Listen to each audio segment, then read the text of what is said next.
Coming up on show 629, it's a Saturday special interview with someone who's driven more electric miles than you have, than I have, than we all have. Well, good morning, good afternoon or good evening, wherever you're listening around the world. Welcome to EV News Daily, your edition for Saturday 2nd of November. My name is Martin Lee, but I'm not on today's podcast. Well, apart from this bit. Today, it's all about Wiebe Wakker. Let me explain who he is. In 1,222 days, Wiebe drove over 100,000 kilometres, 34 countries, starting in the Netherlands and ending up in New Zealand, in the Blue Bandit. That is his electric car, with the aim to educate, inspire and accelerate the transition to a low-carbon future. We all know electric cars are great, but of course you can't go very far in one. That's absolute BS. He did over 100,000 kilometres. And Wiebe was in the country recently for a whistle-stop tour. Sadly, I couldn't make it to Kent a few days ago now, but that doesn't stop this podcast. Where there's a will, there's a way. There's a listener and a Patreon supporter. His name is John from Kent EVs. If you follow him on Twitter, you'll know him as Beardy McBeardface. And very kindly, he sat down with Wiebe for 5-10 minutes, had a quick chat about his adventures, what he's up to at the moment, and what it's like to be heading home after almost 3 years away. Let's have a listen to the interview. At the moment, I'm sitting at the Stop 24 services just outside Folkestone, not far from the Channel Tunnel. And I'm sitting with a young man here who has done something actually quite extraordinary.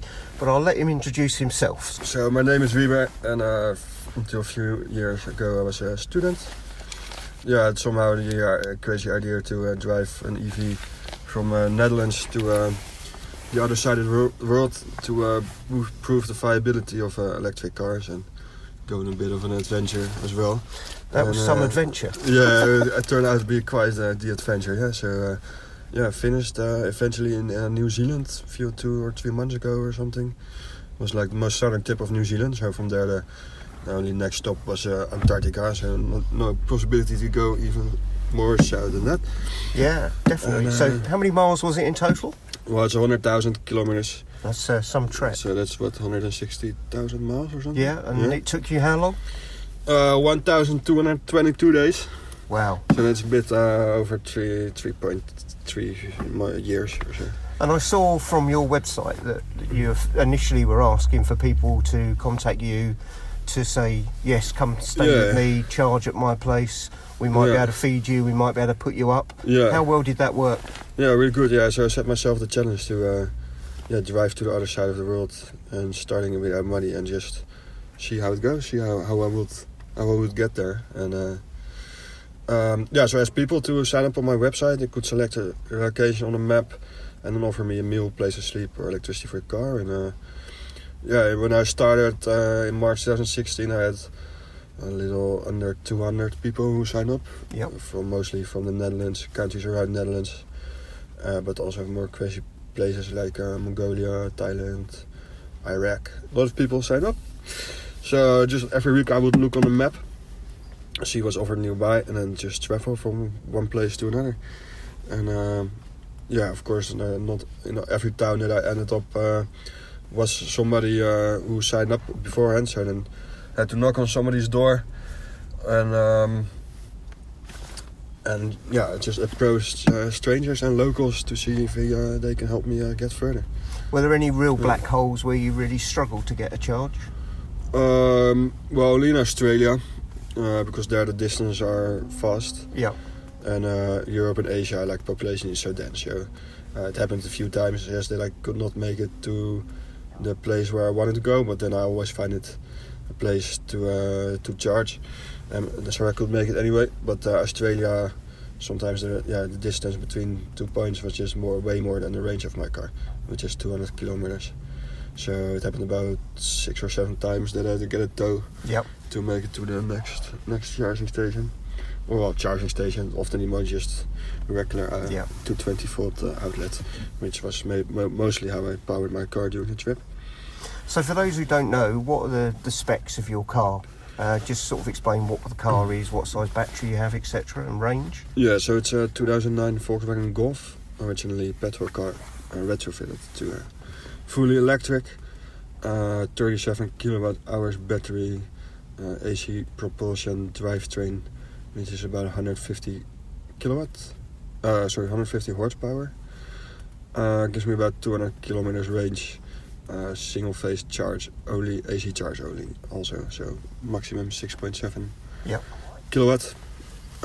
So yeah, need to charge in like 10 hours on single phase, or 5 hours when charging at the AC charging station. So most of the charges were sort of done overnight? Yeah, because mostly I stay just at people, so just plug the car into their socket and then charge overnight and continue the next day.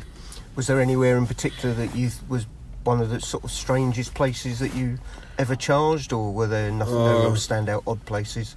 Oh yeah, many. I charged at a bunker somewhere in Holland, or many times I had to just stop at like Asia, just next to the street shops, and also sometimes it happens that my host will like live on the 4th or 5th floor on an apartment, so then I had to drop a cable down to be able to charge it, which was quite fun.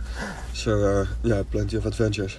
From what I heard earlier, you had you carried extension leads with you, so that you hopefully covered for most eventualities. Yeah, I had like 25 meters lead with me.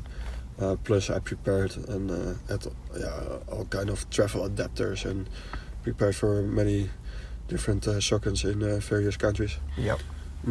So have you got any plans for any other adventures now, or? Oh no, at the moment I just I'm still like, I need to recover from my past trip.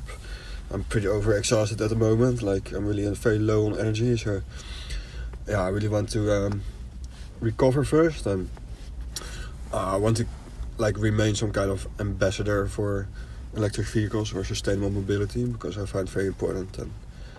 And so I think I will keep doing that in some way, but I don't know yet if that's like a long trip again, or set up something different to do that. I don't know yet. I just that will future will show. I understand that you're sort of giving talks about your trip as well. Yeah. And you're pretty much doing those all around the world where you're getting asked to go.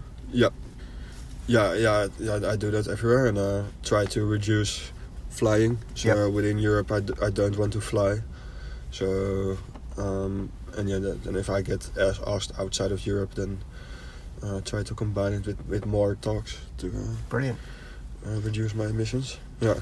Cool. Well, I'm going to say thank you very much for talking to me. Yeah, my pleasure. And I'll let you get on with your journey, because I know you've got to get on down to the Eurotunnel and catch a train to the other side. Yep. I forgot that there's a time difference, so cannot stay at my host who has to work tomorrow early, so that was a bit of stupid for me. Okay. But part of the adventure. Yeah, it's almost all one there. big adventure. It's only 2 or 3 stops left, so I will survive that too. Well, very good luck with anything else that you do, and then hopefully we'll see you in the UK sometime giving some talks. Definitely, yeah. Brilliant. Thank you very much. Okay, pleasure. Cheers.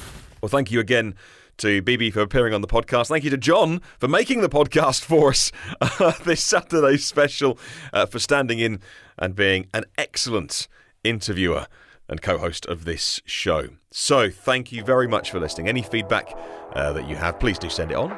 My email address is hello@evnewsdaily.com. Facebook and YouTube comments are always gratefully received.